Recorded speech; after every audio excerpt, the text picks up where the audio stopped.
Tiller ওপরে যেখানে তিনি শুয়েছিলেন, মেয়েটিকে তিনি ওখানে নিয়ে গেলেন। শীতল বাতাস বইছে সেখানে। মাথার উপর তারা ভরা আকাশ। সেদিকে তাকালো মেয়েটি। মাথা থেকে ওড়না লুটিয়ে পড়ল কাঁধে। বাতাসে এলোমেলো হয়ে গেল চুলগুলি। চাঁদের আলোতে সে চুল সোনার আঁশের মতো চমকাচ্ছিল। তিনি অনেকক্ষণ মেয়েটির দিকে তাকিয়ে রইলেন। মেয়েটি আতাউল হাশেমের দিকে তাকিয়ে বলল, আমি খুবই অবাক হচ্ছি, আপনি এত ভয় পাচ্ছেন কেন? আমাকে তো আপনার জন্য এখানে আনা হয়েছে। আপনার যে কোনো স্বাদ পূরণ করার জন্য আমি প্রস্তুত। এ কথা কি আপনি বুঝতে পারছেন না? তিনি এ কথার কোনো জবাব দিলেন না। শুধু নীরবে অপলক চোখে তাকিয়ে রইলেন তার দিকে, যেন তিনি এক নীরব পাথর হয়ে গেছেন। মেয়েটি তার একটি হাত ধরল, বলল, আমি জানি আপনি আমাকে কেন ডেকেছেন ও কি চিন্তা করছেন। আমি চিন্তা করছি, তোমার বাবা আমার মতো একজন পুরুষ মানুষ। আতাউল হাশেম তার হাত থেকে নিজের হাত সরিয়ে নিলেন। বললেন, আমিও বাপ। এই দুই বাপের মধ্যে কত আকাশ পাতাল পার্থক্য। এক বাপ কত নির্লজ্জ, আরেক বাপ সন্তানের নিরাপত্তা ও সম্ভ্রম রক্ষার জন্যই তাদের ছেড়ে যুদ্ধের ময়দানে পড়ে আছে। আমার কোনো বাবা নেই, মেয়েটি বলল। তাকে কোনোদিন দেখেছি বলেও মনে পড়ে না। তিনি কি মারা গেছেন? সে কথাও জানি না। আর তোমার মা? কোনো কিছুই মনে নেই আমার, মেয়েটি বলল। আমার এ কথাও মনে নেই যে আমি বাড়িতে জন্মেছি না কোনো যাযাবরের ঝুপড়িতে বা তাঁবুতে। কিন্তু আপনি এ সময় বেরসিকের মতো এসব কথা বলছেন কেন? আমি আমার সৈনিক জীবনের রসে ডুবে থাকতে পছন্দ করি, আতাউল হাশেম বললেন। আমি চাচ্ছিলাম তোমাকে তোমার জীবনের অতীতের স্মৃতিময় জগতে ফিরিয়ে নিতে, যেখানে এক মেয়ে মা বাপের স্নেহ আদরের জন্য কাঙ্গাল থাকে। আমি তো নিজেই এক সৌন্দর্যময় স্মৃতি, মেয়েটি বলল। যার সাথে আমি জীবনের সামান্য সময় কাটিয়ে দেই, সে সারা জীবন আমাকে স্মরণ করে। আমি অন্যের স্মৃতি হয়ে বেঁচে থাকি, আমার নিজের কোনো স্মৃতি নেই। তুমি নিজেকে সৌন্দর্যের স্মৃতি না বলে বলো পঙ্কিলতার স্মৃতি, আতাউল হাশেম বললেন। তোমার শরীরে লেগে আছে অসংখ্য পাপিষ্টের পাপের কলঙ্ক। তুমি ভাবছ ওদের মনে তোমার স্মৃতি টিকে থাকবে? ভুল ভুল ভুল তোমার ধারণা। তোমার মতো মেয়েদের কোনো পুরুষ স্মরণে রাখে না। ওসব মেয়ে শিকারীরা আজ এখানে কাল ওখানে শিকার করে বেড়ায়। দ্বিতীয় শিকার পেলে প্রথমটার কথা বেমালুম ভুলে যায় চিরদিনের মতো। তোমার এই রূপ যৌবন কচুপাতার পানির মতো। কচুপাতা যেমন পানি ধরে রাখতে পারে না, এ দেহও পারে না যৌবন ধরে রাখতে। শৈশব ও কৈশোরে এ যৌবনের কোনো ধারণা ছিল না তোমার। দুদিন পরে যখন চেহারায় বয়সের ছাপ পড়বে, তখন যৌবনের এ কয়েকটা দিন কেবল স্মৃতি হয়েই থাকবে। চেহারার জৌলুস নিয়ে অহংকার করো না। আমি এই মুহূর্তেই তোমার চেহারা চিরদিনের জন্য বিকৃত করে দিতে পারি, কিন্তু আমি তা করব না। এই মরুময় পরিবেশ, মদ আর ব্যভিচার তোমাকে কয়েক বছরের মধ্যে নিঃশেষ করে দেবে। তখন তোমার অবস্থা হবে ঝরা ফুলের মতো। মানুষের পায়ের তলায় পিষে গেলেও যে ফুলের দিকে কেউ ফিরেই তাকায় না। আজ যারা তোমার রূপের মোহে ছুটে আসে তোমার কাছে, সেদিন তোমাকে রাস্তায় দেখে তোমার কাতর আবেদন শুনে এইসব সুদানি ও খ্রিস্টানরা ভিক্ষা দিতেও এগিয়ে আসবে না তোমার কাছে। তুমি যখন শহরের কোনো ফুটপাতে পড়ে থাকবে, ওরা তখন ফুটপাত দিয়ে যাওয়ার সময় ঘৃণায় নাকে রুমাল চেপে ধরবে। আতাউল হাশেমের বলার মধ্যে ঘৃণা নয়, এমন এক দরদ মাখা ভাব ছিল যা মেয়েটিকে অস্থির করে তুলল। তার মনে হলো তার বুকের মধ্যে সাইমুম ঝড় বয়ে যাচ্ছে। সে ঝড়ে যৌবনের দুরন্তপনা উদয় হয়ে গেল। একজন মুসলমান কমান্ডারের সামান্য কটি কথা তাকে কাঙ্গাল বানিয়ে ফেলল একটু পিতৃস্নেহের। কেঁপে উঠল মেয়েটির শরীর। সে দুহাতে মুখ ঢেকে আতাউল হাশেমের পায়ের কাছে বসে পড়ল। আমার এক মেয়ে আছে, তোমার চেয়ে 2-3 বছরের ছোট হবে সে। তার বিয়ে হবে এক সম্মানী ঘরের যুবকের সাথে, যে ছেলে আমার মতোই কোমরে তলোয়ার ঝুলিয়ে ভালো জাতের ঘোড়ায় চেপে ছুটে যাবে যুদ্ধের ময়দানে।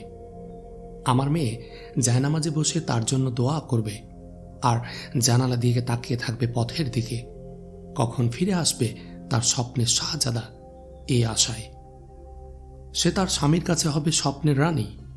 সে তার ভালোবাসা দিয়ে জয় করে নেবে শ্বশুর, শাশুড়ি, দেবর, ননদ, সকলের ভালোবাসা। পড়োশি মহিলারা আমার মেয়েকে এক নজর দেখতে চাইবে তার গুণের কথা শুনে। আমি এই জন্য গর্ববোধ করব যে আমার মেয়ে ও তার স্বামী পরস্পর প্রীতির বন্ধনে আবদ্ধ। সে এক এমন প্রীতি যা সারা জীবনেও শেষ হবার নয়। বুড়ি হয়ে গেলেও তাদের ভালোবাসা ও সম্মান অক্ষুণ্ণ থাকবে। দিন যত যাবে তার সম্মান বাড়বে বই কমবে না। তোমাকে দেখার জন্য কেউ কি আগ্রহ প্রকাশ করবে? তুমি তো তারই মতো এক মেয়ে। তোমাকে দুদিন না দেখলে কেউ কি তেমন অস্থিরতা বোধ করবে? করবে না, কারণ তুমি এক বেপরদা নারী। মরুভূমির এই খোলামেলা উন্মুক্ত প্রান্তর, যেখানে কোনো রহস্য নেই, পরিচর্যার মতো উদ্যান নেই, আবিষ্কারের মতো আকর্ষণ নেই, ফলে তোমার কোনো সম্মান নেই। কারো কাছে জমা নেই তোমার জন্য একটু স্নেহ বা প্রেম। কেউ নেই যে তোমাকে ভালোবাসার যোগ্য মনে করবে। আপনি আমার সাথে এমন সব কথা বলছেন কেন? মেয়েটি এমন কাতর স্বরে জিজ্ঞেস করল যেন সে স্বরটি তার নয়। আমি তোমাকে বলতে চাই, তোমার মতো মেয়ের পবিত্র হওয়াই উচিত। আতাউল হাসেম উত্তরে বললেন, মুসলমানরা নারী জাতিকে আল্লাহর রহমত মনে করে। প্রেম, প্রীতি আর ভালোবাসার যে পবিত্র বন্ধনে আমাদের পরিবার গঠিত, তুমি যদি তার সন্ধান পেতে তবেই তুমি বুঝতে পারতে সতীত্ব ও ধর্মের অনুপম মহত্ব। শান্তি ও সুখের কি অপূর্ব নেয়ামতে ধন্য আমাদের জীবন, সে কথা তুমি বুঝতে পারবে না, কারণ তুমি সে ভালোবাসার সুবাস কোনোদিন পাওনি। যে ভালোবাসা অন্তরের অন্তঃস্থলে শান্তির বাগান রচনা করে। দুর্ভাগ্য তোমাদের, তোমরা পুরুষের লোভ লালসা দেখেছ, কিন্তু ভালোবাসা দেখনি। মেয়েটির মনে হচ্ছিল স্নিগ্ধ, শীতল, নিস্তব্ধ রাতের উন্মুক্ত পটভূমিকায় টিলার উপর যেন কোনো অদৃশ্য লোক থেকে ভেসে আসছে অপার্থিব শব্দমালা। আতাউল হাসেম একটা উপলক্ষ মাত্র। মেয়েটি অবাক বিস্ময় নিয়ে আতাউল হাসেমের দিকে তাকিয়ে রইল। দেখতে 8-10 জন পুরুষদের মতোই, একজন পুরুষ বই তো নয়, কিন্তু অন্যরা তার রূপ দেখে যেমন পতঙ্গবৎ ঝাঁপিয়ে পড়ে, তার মধ্যে তার সামান্যতম আগ্রহ নেই। আতাউল হাসেম কোনো নিশ্চল পাথর নয়। তার শরীরেও রক্ত মাংস আছে, আবেগ উত্তেজনা আছে, কিন্তু তাকে সংযত সংহত করার কি অসামান্য শক্তি রাখে এই লোক? মেয়েটি অস্থির হয়ে বলল, আপনার কথার মধ্যে এমন নেশা ধরানো মাদকতা রয়েছে যে এমন আমি শরাবে বা হাসিসেও পাইনি। আমি আপনার সব কথা বুঝতে পারিনি, তবে সব কথায় আমার অন্তরে খোদাই হয়ে গেছে। মেয়েটি ছিল বুদ্ধিমতী, কারণ হাবাগোবা লোকদের গোয়েন্দা বিভাগে নেওয়া যায় না। পুরুষদেরকে আঙ্গুলের উপরে নাচানোর ট্রেনিং তাকে শিশুকাল থেকেই দেয়া হয়েছে, কিন্তু সেসব ট্রেনিং আজ আর কোনো কাজে এলো না। বরং এই পুরুষটি সাপের বিষ দাঁত ভাঙার মতো তার এতদিনের গর্ব অহংকার যেন ভেঙে চুরমার করে দিয়েছে। এরপর আতাউল হাসেমের সাথে তার আরও অনেক কথাই হলো। ইসলামের অনুপম সৌন্দর্যের অনেক কিছুই সে জানতে পারল এ আলোচনা থেকে। পেশাদার সুন্দরীর পরিবর্তে মমতাময়ী এক নারীর মহিমা ফুটে উঠল তার কথাবার্তা ও আচরণে। এক সময় সে প্রশ্ন করল, আমাকে আপনারা কেমন শাস্তি দেবেন? আমি তোমাকে কোনো শাস্তিই দেব না, আতাউল হাসেম বললেন। কাল সকালে তোমাদেরকে আমি প্রধান সেনাপতির কাছে পাঠিয়ে দেব। তিনি আমাদের সাথে কেমন ব্যবহার করবেন, যা আমাদের আইনে লেখা আছে তাই। আপনি কি আমাকে ঘৃণা করছেন? না, আমি শুনেছি মুসলমানরা একের অধিক স্ত্রী রাখতে পারে। মেয়েটি বলল, যদি আপনি আমাকে আপনার স্ত্রী বানিয়ে নেন তবে আমি আপনার ধর্ম গ্রহণ করব, সারা জীবন আপনার খেদমতে নিয়োজিত থাকব। আমি তোমাকে স্ত্রী নই, কন্যার মর্যাদা দিতে পারি, আতাউল হাসেম বললেন, কারণ তুমি আমার কন্যার বয়সী। তারা তখনও আলাপে মগ্ন। মেয়েদের সঙ্গী পুরুষ লোকটি 3 জন সৈন্যের সাথে একত্রে শুয়েছিল। ঘুমের ভান করে বিছানায় পড়ে থাকলেও সে আসলে জেগেই ছিল। সে দেখছিল আতাউল হাসেম একটি মেয়েকে জাগিয়ে নিয়ে গেছে। এতে সে খুব খুশি হয়েছিল। তার ধারণা ছিল মেয়েটি আতাউল হাসেমকে প্রেমের জালে ফাঁসিয়ে দিতে পারবে, আর যদি তা না পারে অন্তত ধোঁকা দিয়ে তাকে হত্যা করতে পারবে। সে শুয়ে শুয়ে মেয়েটির জন্য অপেক্ষা করছিল। অনেকক্ষণ পরও ফিরে না আসায় মেয়েটি কি করছে দেখার কৌতূহল জাগলো তার মনে। সে ঘুমন্ত সৈনিকদের দিকে তাকালো। বেহুঁশ হয়ে ঘুমিয়ে আছে তারা। হাসল লোকটি। মনে পড়ল সন্ধ্যার পর সৈন্যদের সাথে গল্প করার ছলে সে তাদেরকে কিছু হাসিস পান করিয়েছিল। গ্রেপ্তার করার সময় তার কাছ থেকে হাসিসের পুটলিটা ছিনিয়ে নিয়েছিল সৈন্যরা, কিন্তু জব্বার চোরা পকেটে যে হাসিস ছিল সেটা তারা টের পায়নি। সেখান থেকে কিছু হাসিস বের করে তাদেরকে কৌশলে পান করিয়ে দিয়েছিল সে। তারা তো আর এ ধরনের নেশায় অভ্যস্ত ছিল না, তাই অল্প হলেও তা কাজ দিয়েছে বেশি। তারই প্রভাবে সৈন্যরা এখন মরার মতো বেহুঁশ হয়ে ঘুমিয়ে আছে। সুদানি লোকটি এই সুযোগকে কাজে লাগাতে চাইল। পালানোর পরিকল্পনা করল সে। বিছানায় উঠে বসল, তাকালো এদিক ওদিক। আলতো করে উঠে এলো বিছানা ছেড়ে। মেয়েটিকে খুঁজতে খুঁজতে টিলার চূড়ায় হঠাৎ করে তাদের দেখতে পেল। দেখল মেয়েটি আতাউল হাশেমের পাশে বসে আছে এবং গল্প করছে। বুঝল কমান্ডারকে হত্যা করার কোনো সুযোগ সে এখনো তৈরি করতে পারেনি। সুতরাং কমান্ডারকে হত্যা করার দায়িত্ব এখন তাকেই নিতে হবে, এবং এখনই। পায়ে পায়ে ওখান থেকে ফিরে এলো সে আস্তানায়। সৈন্যদের ব্যবহার্য ধনুক ও 3-4টা তীর নিয়ে বেরিয়ে এলো ওখান থেকে। পাহারাদারদের দৃষ্টি এড়িয়ে চূড়ার দিকে উঠতে শুরু করলো। এমন একটা জায়গায় সে পৌঁছাতে চায় যেখান থেকে কমান্ডারকে সে স্পষ্ট দেখতে পাবে এবং বেশি দূরেও হবে না। আতাউল হাশেম যেদিকে পিঠ দিয়ে বসেছিলেন সেদিক দিয়ে খুব সন্তর্পণে টিলার চূড়া প্রান্তে পৌঁছে গেল সে। আস্তে আস্তে মাথা তুলে দেখল মাত্র 8-10 হাত দূরে পিছন ফিরে নিশ্চিন্তে বসে গল্প করছে আতাউল হাশেম। মুখোমুখি বসে আছে বলে মেয়েটির মুখ তার দিকে ফেরানো। ধীরে সুস্থে ধনুকে তীর জুড়ল লোকটি। কেউ তাকে দেখে ফেলবে বা প্রতিরোধ করবে এমন কোনো সম্ভাবনা তার কল্পনায়ও এলো না। মেয়েটি তাকে দেখে ফেললেও কোনো ক্ষতি নেই, কারণ ও তো তারই সহযোগী। তাই তার মধ্যে কোনো তাড়াহুড়ার লক্ষণ দেখা গেল না।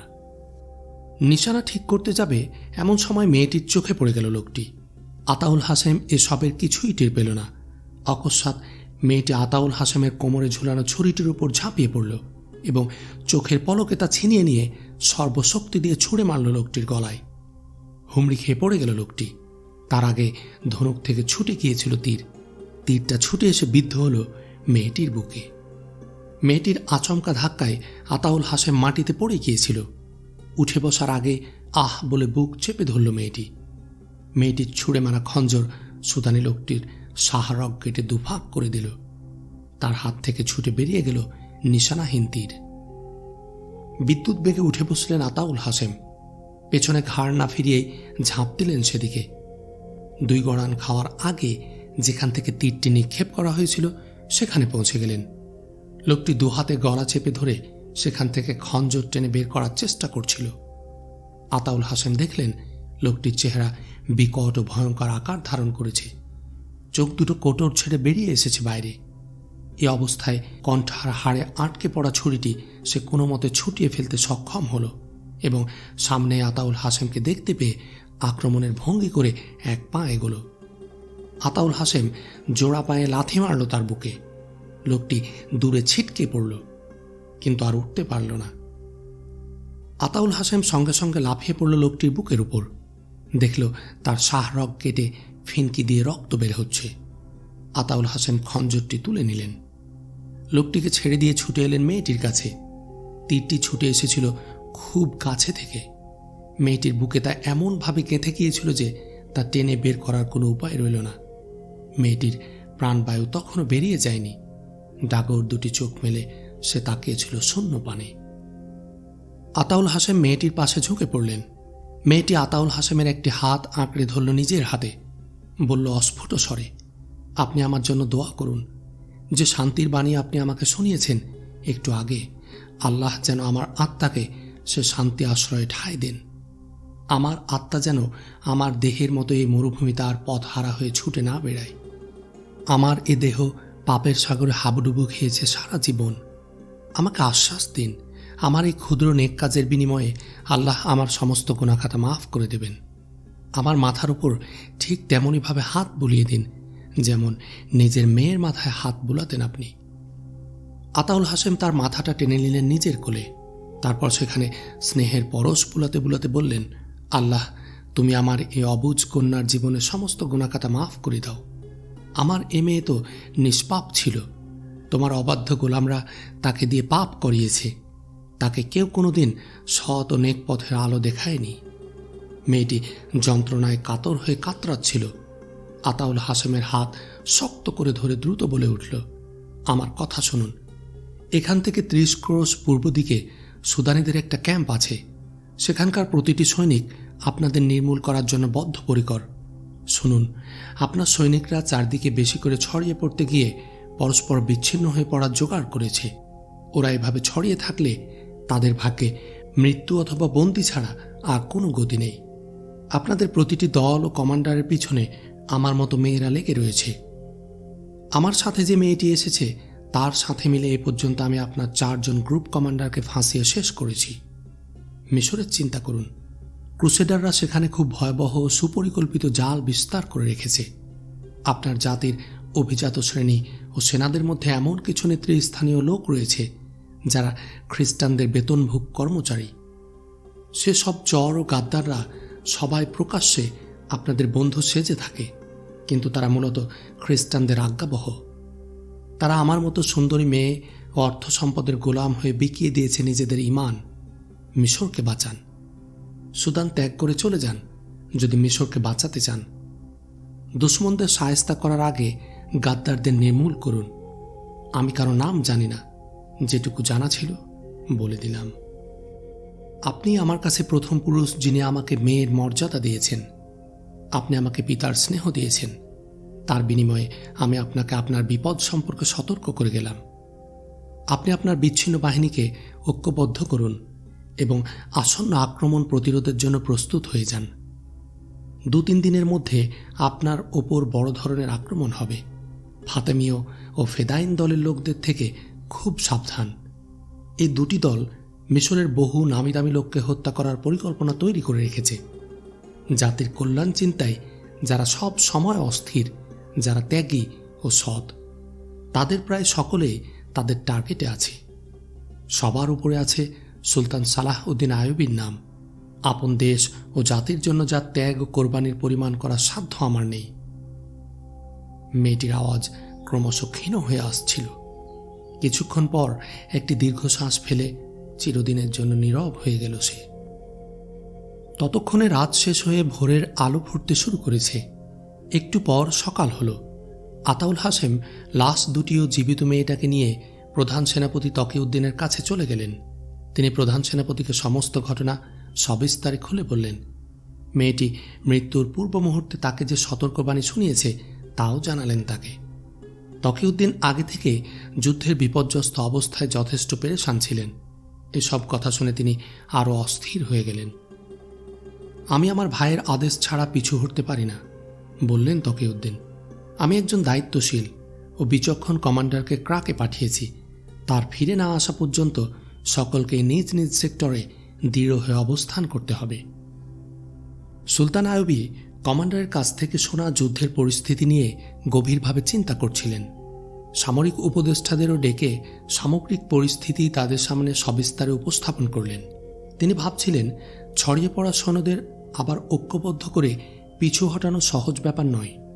শত্রুরা তাদের ঐক্যবদ্ধ হতে দেবে না, আর পিছু ফিরাতে গেলে ওই সব সৈন্যের মনে বিরূপ প্রতিক্রিয়া সৃষ্টি হবে, যেমন মিশরে হয়েছে। এতে কেবল ওখানকার সৈন্যদের মন ভাঙবে এমন নয়, এখানে যারা আমার সঙ্গে আছে তাদেরও মন ভাঙবে। এমনকি সমগ্র মিশরে এর বিরূপ প্রতিক্রিয়া হবে। কিন্তু বাস্তবতা থেকে চোখ ফিরিয়ে রাখাও মুশকিল। নিজেকে নিজে ধোঁকা দেয়া ভয়ঙ্কর ব্যাপার। বাস্তবতার দৃষ্টিতে তকিউদ্দিনকে সৈন্যবাহিনী দিয়ে ময়দান থেকে ফিরিয়ে যেতে বলাই আমার উচিত, কারণ আমি তাকে কোনো সেনা সাহায্য পাঠাতে পারছি না। নিজেও ক্রাকের অবরোধ উঠিয়ে তার সাহায্যে এগিয়ে যেতে পারবো না। আমার ভাই বিরাট ভুল করে ফেলেছে, তার মূল্যবান সেনাবাহিনীর ক্ষতি সাধন করেছে। এটা জাতীয় সম্মানের প্রশ্ন হতে পারে না, একজন উপদেষ্টা বললেন। আমাদের এখন সুদানের যুদ্ধ থেকে হাত গুটিয়ে নেওয়া উচিত। নেতা ও শাসকদের ভুল সিদ্ধান্তের জন্য সেনাবাহিনীর বদনাম হচ্ছে। এখন জাতিকে এই কথা স্পষ্টভাবে জানিয়ে দেওয়া উচিত যে সুদানে আমাদের সৈন্যদের ব্যর্থতার দায়িত্ব শুধু সৈন্যদের উপর বর্তায় না, শাসকরাও এর অংশীদার।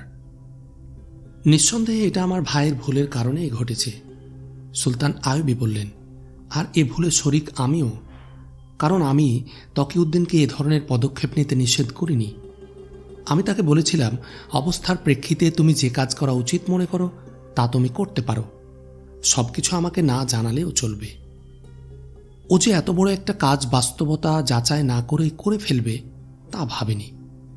এখন সে নিজেকে শত্রুর দয়া ও করুণার উপর ছেড়ে দিয়েছে। আমি আমার ও আমার ভাইয়ের ত্রুটির কথা জাতির কাছে এবং নুরুদ্দিন জঙ্গির কাছে গোপন করব না। আমি ইতিহাসকে ধোঁকা দিতে পারি না। আমি লিখিতভাবে স্বীকার করব এ পরাজয়ের দায়িত্বভার সৈন্যদের উপর নয়, আমাদের উপরই বর্তায়, নইলে আমাদের ইতিহাস পরবর্তী শাসকদের সর্বদা ধোঁকা দেবে।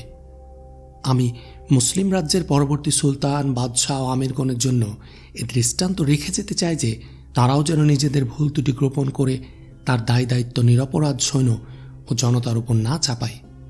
এটা এমন এক ভুল যা বিশ্বের বুকে ইসলাম প্রসারিত করার পরিবর্তে ইসলামকে খাটো করে দেবে। সুলতান আইয়ুবীর চেহারা লাল হয়ে গেল, তার কণ্ঠস্বর কাঁপতে লাগল। মনে হলো নিজের মুখে পিছু হটার শব্দ উচ্চারণ করতে তার বুক ভেঙে যাচ্ছে, কারণ তিনি কখনো পিছু হটেননি। প্রচণ্ড অসুবিধার মধ্যে দিয়ে যুদ্ধ করতে আপত্তি নেই তার আপত্তি পরাজয় মেনে নেয়। কিন্তু এখন অবস্থা তাকে জীবনের দুঃসহ কাজটি করতে বাধ্য করছে। তিনি তকিউদ্দিনের প্রেরিত কমান্ডারকে বললেন, তকিউদ্দিনকে গিয়ে বলবে, তোমার ভাই তোমাকে তোমার বাহিনী সুসংহত করতে নির্দেশ দিয়েছেন। ছড়িয়ে ছিটিয়ে থাকা বিভিন্ন গ্রুপকে আবার একত্র করতে বলবে। তারপর তাদেরকে একটু একটু করে মিশরের সীমান্তের দিকে সরিয়ে নিয়ে আসতে বলবে তাকে। শত্রুদের পিছু ধাওয়া করার সুযোগ দেবে না, পেছনে হটবে লড়াই করতে করতে, যেন তারা ভাবে তোমরা তাদেরকে এমন কোনো জায়গায় নিয়ে আসতে চাও যেখানে এলে তোমরা তাদেরকে চূড়ান্ত আঘাত হানবে। সীমান্তে পৌঁছে তোমরা সংঘবদ্ধভাবে মজবুত হয়ে দাঁড়িয়ে যাবে। কোনো অবস্থাতে দুশ্মনকে মিশরের মাটিতে পা দেওয়ার সুযোগ দেবে না। যদি শত্রুরা সীমান্ত পেরিয়ে মিশরের অভ্যন্তরে আক্রমণ চালানোর চেষ্টা করে তবে তাদেরকে প্রবলভাবে বাধা দেবে। সীমান্তে একবার দাঁড়ানোর পর দুশ্মনকে কোণঠাসা করার জন্য কমান্ডো বাহিনীর সহযোগিতা নিতে বলবে তাকে। কোনো দলকে যেন অন্য দল শত্রুদের আক্রমণের মধ্যে ছেড়ে না আসে। যত কঠিন পরিস্থিতিই হোক, সর্বাবস্থায় সবাই একসাথে থাকবে। আমি পিছু সরে আসাকে সহ্য করতে পারি, কিন্তু কারো অস্ত্র সমর্পণ করাকে আমি মোটেই বরদাস্ত করব না। পিছু হটা সহজ ব্যাপার নয়। অগ্রসর হওয়ার মাঝে যে ঝুঁকি থাকে, পিছনে সরে আসার ঝুঁকি তার চেয়ে কোনো অংশে কম নয়। যে কোনো অবস্থার দিকে কড়া দৃষ্টি রাখার জন্য দ্রুত গতিসম্পন্ন সশস্ত্র গোয়েন্দাদের সব সময় কাজে লাগাবে। আমি তোমাকে কোনো লিখিত পয়গাম বা চিঠি দেব না। যদি পথে শত্রুর হাতে ধরা পড়ো তবে সব কিছু প্রকাশ হয়ে পড়া আশঙ্কা আছে। সাবধানে পথ চলবে, কারণ পথে বিপদে পড়ার ঝুঁকি আছে। সুলতান আইয়ুবী কমান্ডারকে আরও কিছু নির্দেশনা দিয়ে বিদায় করলেন। তখনও তার অশ্বক্ষুরের খটাখট শব্দ শোনা যাচ্ছিল। এমন সময় জাহেদান তাঁবুর মধ্যে প্রবেশ করে বললেন, কায়রো থেকে এক কসেদ এসেছে, তাকে এক্ষুনি ভেতরে পাঠিয়ে দাও, বললেন সুলতান আইয়ুবী।